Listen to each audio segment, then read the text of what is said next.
Assalomu alaykum aziz do'stlar. Bugun ko'rib chiqadigan mavzuyimiz arterial давление, arterial qon bosimi yoki hypertension.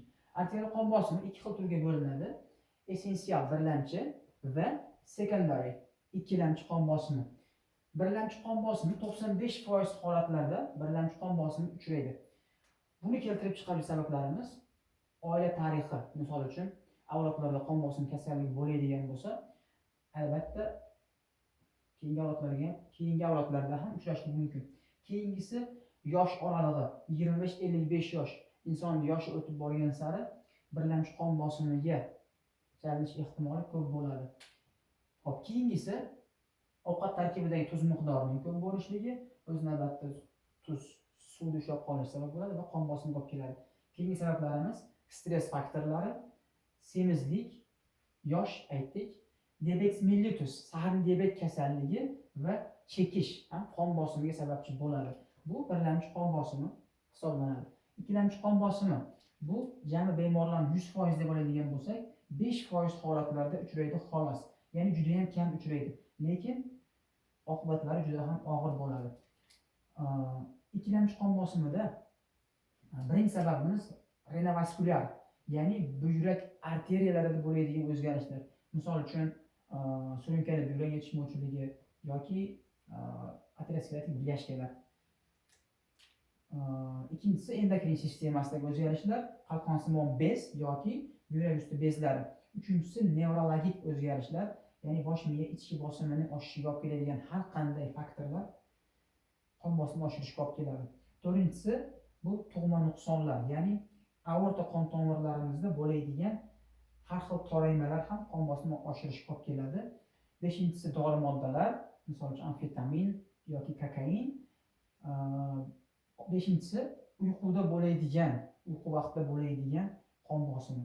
Oltinchisi homiladorlikdagi qon bosimiga bo'linadi. Bu ikkilamchi qon bosimida ikkita va uchta tarkibli antigipertenziv dorilar, davleniya tushiruvchi dorilar bergan vaqtimizda ham o'sha dorilar davleniyani tushirish sababchi bo'lmaydi. Shundan ham farqlab olishimiz mumkin bo'ladi. Endi qon bosimining stejlari, ya'ni qon bosimining bosqichlari. Sistolik qon bosimi, diastolik qon bosimi, ya'ni tepasi pasir deb qo'yishadi xalq tilida. Normal qon bosimi 120 ga 80 dan past bo'lgan bosim normal qon bosimi deyiladi. Pregipertenziv, ya'ni qon bosimi kasalligi bo'lishdan oldingi holat 130 ga 80 dan past. Sistolik 130, diastolik 80. Endi qon bosimi birinchi daraja 140 ga 90 dan past bo'ladigan bo'lsa, qon bosimining birinchi darajasi deyiladi. Hop, biz endi stage 2 ikkinchi darajasi 140 ga 90 dan oshgan holatda bo'ladi. Ya'ni men nima demoqchiman? Biz medikamentoz lecheniani, ya'ni dori modda bilan davolashni biz ikkinchi bosqichdan boshlaymiz. Ya'ni 140 ga 90 dan oshgan bosqichda. Birinchi bosqichda biz unga hayot tarzini o'zgartirishni, ya'ni lifestyle modification deyiladi. Hayot tarzini o'zgartir, ovqatlanish rejimiga amal qil, harakatni ko'paytir deyish orqali biz birinchi bosqichni nazorat qilishimiz mumkin bo'ladi.